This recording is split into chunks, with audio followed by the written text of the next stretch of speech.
Königsberg, durante siglos una de las ciudades germánicas más importantes y capital de Prusia Oriental. En esta histórica ciudad fundada en 1255 por la Orden Teutónica, diversos reyes prusianos habían sido coronados. Esto convirtió a la urbe en un símbolo de legitimidad monárquica, disciplina y continuidad histórica. Para muchos alemanes, especialmente conservadores y militares, Prusia era Alemania, y Königsberg era su origen más antiguo. Por eso, casi 7 siglos después, en enero de 1945, las fuerzas del general Otto Lage estaban dispuestas a defender con uñas y dientes este emblemático centro urbano, el cual durante generaciones fue visto como el puesto avanzado de la civilización germana frente al salvaje este eslavo.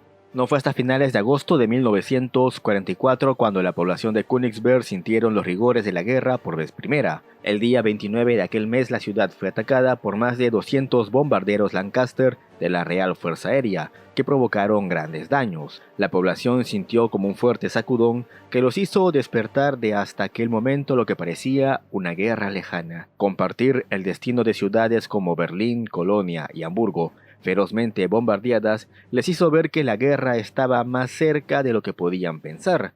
Aún más con la amenaza del tercer frente bielorruso al mando del general Cherniakovsky, con aproximadamente 1,5 millones de tropas, apoyados por varios miles de carros de combate y aviones, iba a ser quien llevaría el peso de la ofensiva sobre Prusia Oriental y la eventual toma de Königsberg. Los soviéticos superaban 10-1 en infantería, 7-1 en carros de combate y 20-1 en artillería a los alemanes, pero Prusia Oriental, que había sido convertida en una gigantesca red de fortificaciones, líneas defensivas y campos minados, pondría las cosas difíciles a los soviéticos y les haría pagar con sangre cada metro ganado.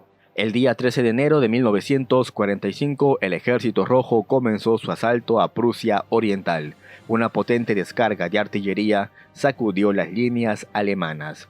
Poco después, la infantería y los blindados cargaron contra el enemigo, pero las defensas alemanas bien establecidas frenaron casi en seco a los soviéticos. Ese primer día pudieron avanzar apenas 1 kilómetro, a un gran costo de bajas. Furioso Stalin ordenó se enviara más divisiones al ataque. Así Cherniakovsky redobló esfuerzos y tras una semana de combates obligó a retroceder a las fuerzas del tercer ejército Panzer. Mientras tanto, el cuarto ejército Panzer, al ver sus flancos amenazados, procede también a replegarse.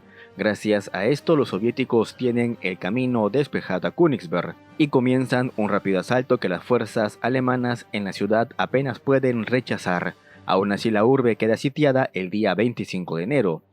Adyacente a Königsberg hay otras unidades alemanas cercadas, una en la península de Samland con salida al puerto báltico de Pillau y otra finalmente en la costa suroeste cercano a la laguna del Vístula. Para finales de aquel mes, el tercer frente báltico había rodeado Königsberg por todo el lado terrestre, cortando la carretera hacia la península de Samland y el puerto de Pillau, atrapando en Königsberg a los restos del tercer ejército Panzer con cerca de 200.000 civiles con apenas alimentos. Las provisiones para la ciudad eran tan escasas que estos se enfrentaron con 3 sombrías opciones: permanecer en Königsberg y morir de hambre, cruzar las líneas del frente y mendigar a los soviéticos, o cruzar la congelada laguna del Vístula rumbo a Pillau y ser evacuados en barco. Gran parte del mes de febrero los alemanes aprovecharon la pausa operativa realizada por el Ejército Rojo y fortificaron Königsberg. Se reforzaron divisiones con milicias locales, se plantaron cientos de minas y se reutilizaron viejos búnkeres y fortificaciones del siglo XIX. El día 20 de febrero los alemanes lanzaron un potente contraataque sobre las posiciones soviéticas que separaban a las fuerzas germanas en Königsberg y Pillau. Al finalizar el día, los dos grupos de combate se unieron y finalmente pudieron recuperar un área de casi 200 kilómetros, un logro bastante impresionante que permitió a Königsberg ser reabastecida por mar, además de evacuar heridos y civiles. Para mayor gusto de los alemanes, el 39º ejército soviético había quedado casi destruido, y para coronar su cereza del pastel, un fragmento de proyectil mató al general Cherniakovsky, dando un duro golpe y dejando al tercer frente bielorruso temporalmente sin comandante. Varios días después, en su lugar los generales Vasilievski y Bagramian tomaron el mando. Bagramian recibió la tarea de capturar Königsberg y el resto de Samland. Por su parte, Vasilievski debía destruir 26 divisiones alemanas atrapadas en la bolsa de Heilenbengel. La infantería soviética asumía que la toma de estos objetivos se cobraría un enorme precio de vidas y material. Los reportes ya hacían mención de una dura concentración de fortificaciones alemanas y al menos una guarnición de 50.000 soldados.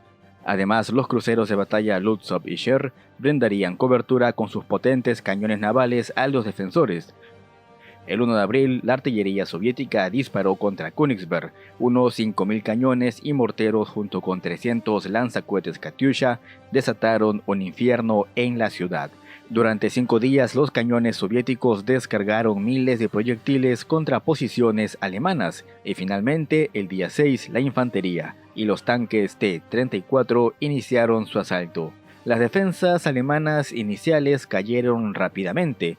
Tras días de bombardeo, los defensores se encontraban bastante aturdidos y desmoralizados. Los soviéticos habían alcanzado la segunda de las 3 líneas defensivas, pero su avance fue frenado al encontrarse con una posición más férrea. En este sector se encontraban las grandes fortificaciones prusianas, en total unas 15, que los soldados del Ejército Rojo tendrían que neutralizar una tras otra. Más al noroeste, los soviéticos habían lanzado un duro ataque hacia las defensas alemanas que conectaban el puerto de Pillau con Königsberg, ocupando la línea del tren entre ambas ciudades. Esto anuló cualquier esperanza de abastecimiento o refuerzos para los sitiados. Llegada la noche, los soviéticos pudieron eliminar a la guarnición de 200 hombres del fuerte Lendorf, disparando con cañones de 122 milímetros y empleando letales lanzallamas, una práctica que se repetiría en otras posiciones fortificadas a lo largo del perímetro defensivo alemán. La mañana del 7 de abril recibió a ambos bandos con cielos despejados, por lo cual la Fuerza Aérea Soviética entró en acción, soltando toneladas de bombas sobre fortalezas alemanas. Uno por uno los fuertes fueron cayendo en manos del Ejército Rojo. Los alemanes lanzaron desesperados contraataques con tanques y cañones de asalto, pero poco o nada pudieron hacer para frenar el avance enemigo. Aquel mismo día la segunda línea de defensas alemanas cayeron totalmente. Lasch pidió se envíe de refuerzo a la 5ª División Panzer y la solicitud llegaría a aprobarse, pero debido a la constante presión soviética contra la 1ª división que defendía el oeste de la ciudad, obligó a que la 5ª Panzer sea desviada en este sector y su apoyo a la fortaleza fue cancelado. Al final del día 7, al ver que toda resistencia a ultranza era inútil, el comandante de la fortaleza, el general Otto Lasch, mediante mensaje radiado al cuartel general del Führer, pidió permiso para rendirse. La respuesta contundente de Hitler fue: hay que luchar hasta el último soldado. Para el día 8, los desesperados ataques alemanes volvieron a ser repelidos con duras bajas. La Fuerza Aérea Soviética mostró una gran eficacia, bombardeando a las concentraciones de fuerzas enemigas. Por la tarde, el mariscal Alexander Vasilievski instó a los defensores a rendirse, pero esta oferta fue rechazada. El último día del combate por Königsberg y a la par que la infantería soviética se adentraba en sus calles, las primeras banderas blancas hicieron su aparición en las ventanas de aquellos hermosos edificios de la capital prusiana. Aún así, en otros sectores se tuvo que desalojar a los alemanes atrincherados, haciendo uso de cócteles Molotov y lanzallamas. El general Lasch concluyó que la resistencia ya era inútil. Envió mensajes a los comandantes de las divisiones y fortificaciones pidiendo establecer contacto con el enemigo siempre que fuera posible para poder negociar una rendición. A las 10 p.m. del día 9 de abril, el general Lasch capituló concluyendo la batalla por Königsberg. Lamentablemente para este oficial, la prematura caída de la ciudad le valió la cólera de Hitler, quien lo condenó a muerte en ausencia, y mandó a campos de concentración a sus familiares cercanos, lo cual sumió a Lasch en una profunda depresión. Como Lasch se mostraba dispuesto a responder preguntas, el mariscal Vasilievski se desvió un poco del protocolo y le pidió que evaluara el resultado de la batalla. Era imposible saber de antemano que una fortaleza como Königsberg caería tan pronto, admitió el general Lasch.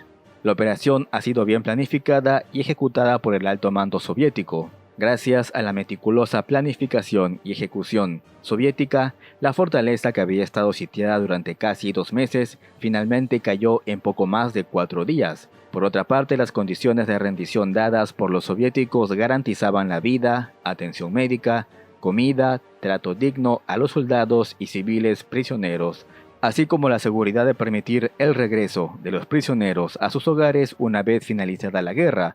Desde luego, estas condiciones jamás se cumplieron. Las tropas de ocupación rusas llevaron a cabo una campaña de terror encaminada a romper completamente el espíritu de los residentes de Königsberg. Los soldados rusos saquearon la ciudad, quemaron, robaron, abusaron y bebieron. Un número significativo de los alemanes optaron por quitarse la vida antes que hacer frente a la crueldad del enemigo, narraba una civil de la ya extinta Königsberg. Particular es el caso narrado por el Dr. von Lendorf, quien menciona: por todos lados oíamos los terribles gritos de las mujeres que pedían las matasen de un tiro. Muchas fueron abusadas en las salas de maternidad apenas unos días después de haber dado a luz. Königsberg no era solamente una ciudad alemana más, para muchos era el origen de Prusia, la cuna del poder que dio forma a la Alemania moderna. Allí fueron coronados los reyes prusianos, allí nació Immanuel Kant, y desde allí se forjó la identidad militar, cultural y política del Estado alemán. Cuando el Ejército Rojo cercó y tomó la ciudad en 1945, no cayó únicamente una fortaleza, cayó un símbolo. La pérdida de Prusia Oriental fue sentida como la amputación definitiva del viejo mundo alemán. Para muchos, la caída de Königsberg impactó más que la propia toma de Berlín unas semanas después. En julio de 1946, Königsberg pasó a llamarse Kaliningrado y comenzó la rusificación de la región. Millones de civiles fueron expulsados de sus casas y nombres de ciudades y aldeas durante siglos alemanas fueron cambiados y se llevaron colonos, en su mayoría rusos y de otras zonas de la Unión Soviética, para poblar este lugar. Bien amigos, hemos llegado al final del video de hoy. No olvides dejar tu pulgar arriba, suscribirte, comentar. Y recuerda que el señor YouTube activó la opción de super gracias y miembro del canal. Así que si quieres apoyar el esfuerzo de guerra del canal y de quien te habla, puedes donar el monto que tú desees. Nos vemos en un próximo video.